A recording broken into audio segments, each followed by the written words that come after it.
Any questions?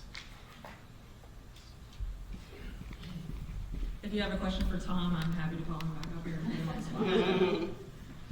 My question is, you have a lot of good words up there, but I didn't see much about results from implementing those words. Preach. Agreed. Agreed. Not everyone is pro fair housing. Fair housing is hard work, and I think that shows that we've been at it since 1968, and I agree with you. We don't have a ton of results to show for it.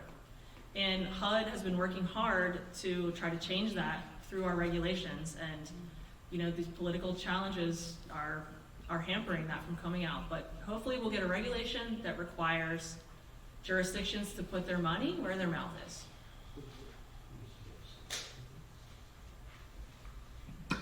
Another goal and objective you might have has to do with information outreach, putting the results that you have or lack of results out to the community. Maybe that would make it harder or easier for you to do implementing the words. That's a really good point. I can say that the proposed rule created a really robust enforcement process where HUD is putting up, first of all, taking complaints, from folks that are seeing jurisdictions that are failing to AFFH, but putting everything transparently up on a website. So a jurisdiction submits a plan, it sucks, we tell them to fix it, we tell them how to fix it, all that goes on a website so that folks can see what's not AFFH and what is AFFH. That was the plan in the proposed rule. Yes, ma'am. I didn't hear the word. I did not hear the word gentrification. I live in South Arlington, and I own my unit. But now I see that there are at least 3 sites with very expensive condos, like starting at $700,000 and up. Yeah, right. So what is Arlington County going to do about that? In essence, it seems that the mission seems to be push all the people of color out, make it too expensive.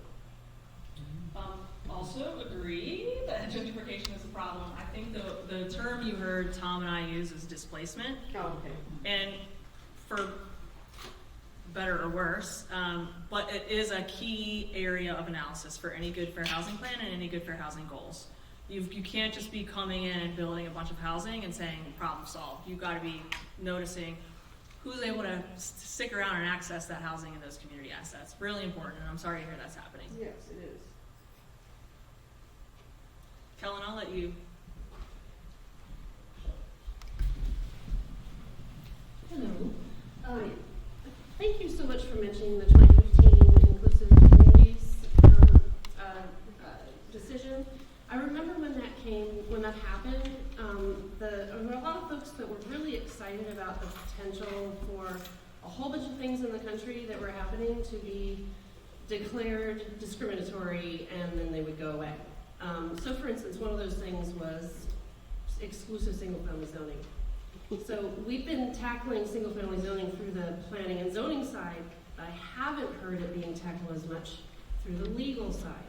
So what is the status of whether exclusive single-family zoning is actually considered discriminatory and against fair housing laws? Tom, get up here. Tom, get up here. Tom, get up here. So, just briefly, that court decision said that neutral policies, like single-family zoning or criminal screening policies, that have an unjustified disparate impact on a protected class violate the fair housing law. You don't have to be like evilly intending to screw over certain people in order to violate the law. We would like to see more litigation there, but Tom has actually been at the forefront of some of that, including single-family zoning. So I think, first off, there are cases being litigated around the country around exclusionary zoning. But I think there's 2 things that are sort of constraints on the Fair Housing Act's disparate impact standard being the thing that just sort of waves away exclusionary zoning and gets rid of it as an obstacle. One is that the very nature of that legal test, that legal framework, is that it is applied in specific factual circumstances in relation to specific neutral policies. So it's not like you don't have a challenge to the idea of single-family zoning in the abstract. It's how is this zoning ordinance being applied to this particular development proposal, and does that have a disparate impact? And you can get a ruling that says that it does, and that it's unlawful, but its precedential value is still helpful for the broader fight against exclusionary zoning, but it's not a ruling that just says this practice categorically violates the law. So that's baked into how disparate impact works. The second piece, and the reason why, even though these cases are, I would say, winnable in some sense, is that there's a whole issue of standing doctrine in the courts. Basically, who has the right to go into court and sue to enforce some law? And in the specific context of zoning, going back nearly 50 years, the courts have basically more or less held that you're not going to have standing to bring a zoning case unless there has been some kind of application to change the zoning that's been rejected. The problem is that if you're a developer, whether mission-driven or not, taking on the pre-development costs, buying land or getting an option to purchase land, developing the materials you would need for an application for a zoning change, all of that work, hiring lawyers, hiring architects, hiring consultants, this is hundreds of thousands and sometimes even over $1 million of work on the very, very, very front end, with the speculative possibility as to whether the municipality is going to agree and grant your change. And then if they don't, the possibility of years of litigation ahead of you before you could win. So even though the policy that you're trying to change may well be illegal, even if you feel okay about the likelihood of a court ruling that it's illegal, the path from point A as a developer to accomplishment is a long, expensive, and circuitous path. And also those very same developers, when they're trying to do work in places where the zoning barriers may not be as intense because, say, it's maybe a transit-oriented site where the jurisdiction is already bought into there being density, they're worried about poisoning their reputation with the local government if they get this, if they fight on the other project, right? So there's just some real structural reasons why litigation can be helpful as we push back against exclusionary zoning, but that 2015 decision by the Supreme Court wasn't likely to change everything overnight. Sadly, it is an important tool, just like AFFH. Disparate impact has a big role to play, and we've seen litigation not just on zoning, disparate impact litigation, but also on eviction screening, criminal screening, requiring folks to prove they're here legally in order to rent housing. So it's an important tool, but well said, maybe not the panacea for single-family zoning removal. Good morning. Good morning. Thanks again for the presentation. It kind of takes me back to when I was looking to purchase a house in Arlington, right? And so I remember I had an African-American real estate agent, and I remember going to a particular house, looked at it, liked it, it was a little too expensive. They dropped the price of the house, and then so I went back and was going to place an offer, and the owner, of course, he saw the two of us. He said that he was going to go back up to the price where it was. And so I was like, how was that? I just didn't think that was right. And I told my agent, I said, I think that's discriminatory. And he was like, that's hard to prove, that's hard to prove, that's hard to prove. So I guess my question is, how many cases similar to that come to the forefront? Where is that data? Basically, where's that? Sorry I mean, I end up getting a better house, so it Okay. worked out. But it's a line in the business, but I'm sure that happens more than I probably know. It does happen. I'm really sorry that happened to you. Fortunately, you're sitting sort of near Susie, who works for the Equal Rights Center, that helps folks figure out if they have been discriminated against, and if so, helps them bring those claims, to the authorities. I don't have those numbers handy, but there's far too much discrimination, all flavors of discrimination, including, like you described, all over our country, that don't go checked. So talk to Susie, talk to Housing Opportunities Made Equal.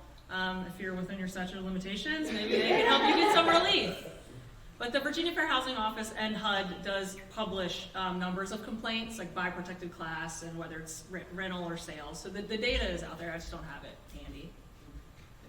Kellen, do you want to conclude? Okay. Hi. Thank you, and Mr. Silverstein, but I want to go back to an issue that he talked about. He talked about the housing costs being too high in Arlington County, and that we should look at Montgomery County. But I want to, are you Mr. Tackett for me? I didn't want to. I remember one, no, the reason why, I remember one that we talked to when I was a part of the Arlington neighborhood college or whatever, and you were there as a presenter, and you talked about the problems that the county had in implementing a lot of rules and what have you because of the Dillon rule. And that's what you mentioned as well. So the thing is that if we have this massive, I don't know what the Dillon rule is exactly. I looked it up a little bit, but I know that it is a barrier to local communities having independence in enacting their own rules and what have you. So could you elaborate a little bit on that? So the Dillon rule basically says that local governments only have the powers that are expressly granted to them by the General Assembly or that are necessarily implied by an express grant of power from the General Assembly. And the Dillon's rule is often posited as a counterpoint to what in some other states you have, which is home rule, which is basically the idea that municipalities have this sort of general ability to legislate and regulate in favor of the public health, safety, and welfare, powers that the state has in Virginia. So this is a judge-created doctrine. This isn't something that's in the Virginia Constitution. This isn't something that's in statute. This is something that the Virginia Supreme Court many years ago, probably in the 19th century, although I don't remember the initial decision, decided would be the law of the land in Virginia. It is something that could be changed by state law, although it would have to be changed at the state level. Arlington can't change the Dillon rule or Dillon's rule. And it's something that can be worked around on an issue-by-issue basis, even if the rule is still in place as a background factor, because the legislature can, confer specific powers onto local governments. So an example of this is actually, that's relevant to housing, is inclusionary zoning. Back in the 1970s, Fairfax County actually became the very first jurisdiction in the entire country to enact inclusionary zoning, a couple of years before Montgomery County did. The Virginia Supreme Court said it was illegal for two reasons. One, they said it violated the takings clause for reasons that were sort of misguided, but ultimately addressed through just the design of the program. But the other thing is they said that the Virginia Zoning Enabling Act didn't authorize Fairfax County to have an inclusionary zoning program. But in the late 1980s, in response to political pressure, the General Assembly passed a law that said that Fairfax County and some other jurisdictions could have inclusionary zoning. So there's sort of two avenues of ways of dealing with three avenues of dealing with the issue. One is, at some point it would be a good thing if the whole Dillon's rule framework were done away with because it's bad, but that would change at the statewide level. The second is, you can have enabling legislation at the state level that allows local governments to do specific, particular things that they've been held back from doing, even with Dillon's rule still being maintained overall. And then the third thing, which is what jurisdictions like Arlington have to grapple with in the meanwhile, is you have to, even if your plan A best policy solution is off the table because of Dillon's rule, you have to think about what are your alternatives that could achieve the same thing. So I spoke earlier about preventing displacement and via evictions, and you can have things like rent stabilization and just cause eviction protections, which can be very effective at doing that. Arlington probably can't do that lawfully right now, but Arlington can spend money to pay for eviction defense, to pay for landlord-tenant lawyers to represent tenants in court, and they can pay for emergency rental assistance to help tenants who are struggling with rent, behind on their rent, to get caught up. So there's sort of 3 tiers of how you respond to that Dillon's rule dilemma. Told y'all. I think we're getting the hook from Helen. Thank y'all again so much.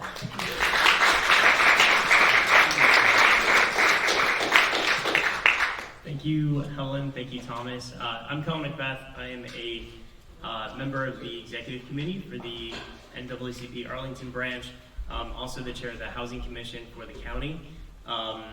And I just want to let people know that we're going to have lunch now. Even if you didn't sign up for lunch, there is lunch for you. So we're going to head down to the cafeteria directly below us.